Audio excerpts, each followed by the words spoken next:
Agora vamos dar uma estudada em alguns casos especiais. Algumas vezes é bem fácil calcular o trabalho, não havendo a necessidade de se preocupar com o valor do cosseno. Isso acontece em três casos especiais. O primeiro caso é quando o ângulo é zero. O cosseno de zero vale 1. Então a fórmula fica sendo trabalho igual a F vezes D.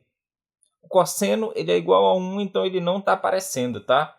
Então sempre que você tiver o ângulo sendo zero, ou seja, sempre que você tiver a força e o deslocamento no mesmo sentido, isso significa que o trabalho pode ser calculado com força vezes deslocamento. Você pode esquecer o cosseno, que o cosseno já vale 1.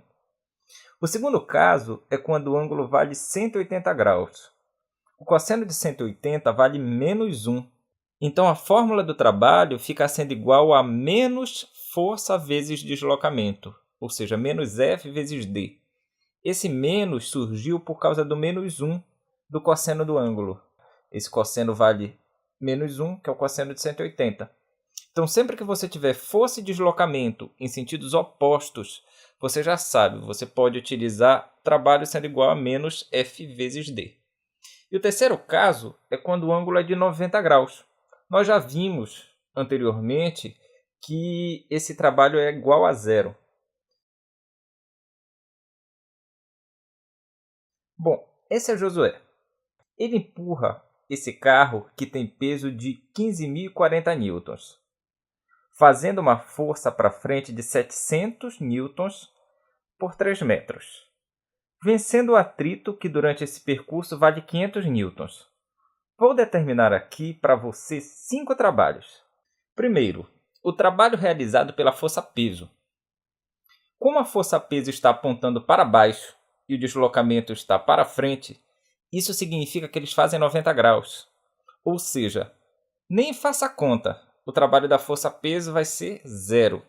Sempre que você tiver 90 graus, você já sabe, zero no trabalho. Segundo, eu quero achar o trabalho realizado pela força normal. Como essa força aponta para cima, enquanto o deslocamento está para frente, novamente nós vamos ter que ângulo? 90 graus. Então, já que nós temos esse ângulo de 90 graus, você já sabe, o trabalho vai ser igual a zero. É o terceiro caso, né? Terceiro, o trabalho realizado pela força feita pelo Josué. Vamos fazer esse cálculo. Como a força está no mesmo sentido de deslocamento, eu vou poder usar a fórmula do caso 1. Ou seja, eu uso força vezes deslocamento direto. A força vale 700, o deslocamento vale 3, então o trabalho vai ser igual a 2.100 joules, ou 2,1 kJ. Quarta coisa que eu quero calcular é o trabalho realizado pela força de atrito. O atrito aponta em sentido oposto ao deslocamento, ou seja, deslocamento e força formam um ângulo de 180 graus, o que nos faz cair no caso 2. Assim, eu posso usar direto a fórmula do trabalho sendo igual a menos força vezes deslocamento. O trabalho fica sendo igual a menos 500 vezes 3. O trabalho fica sendo igual a menos 1.500 joules ou menos 1,5 kJ. E por último, qual seria o trabalho realizado pela força resultante?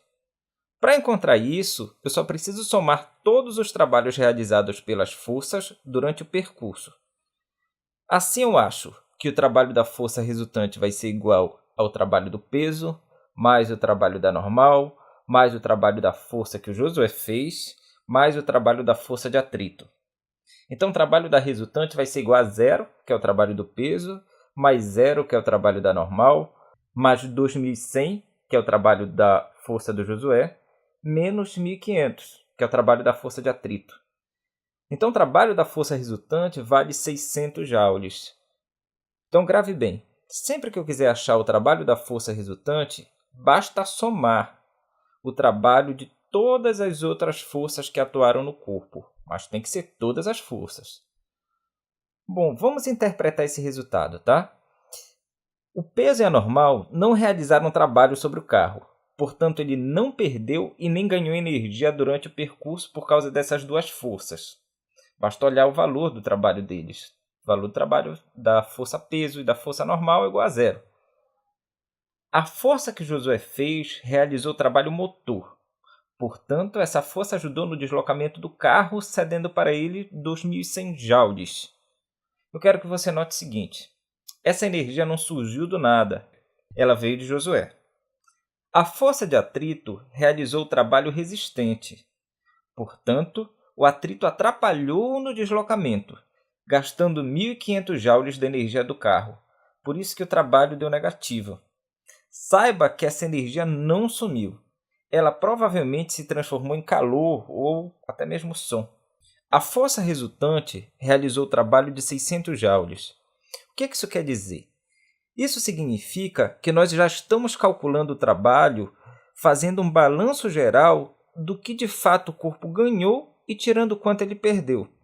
Assim, nós temos quanto realmente o corpo pode usar. Então, esses 600 joules já levam em consideração que foi passado pelo Josué e que foi retirado pelo atrito.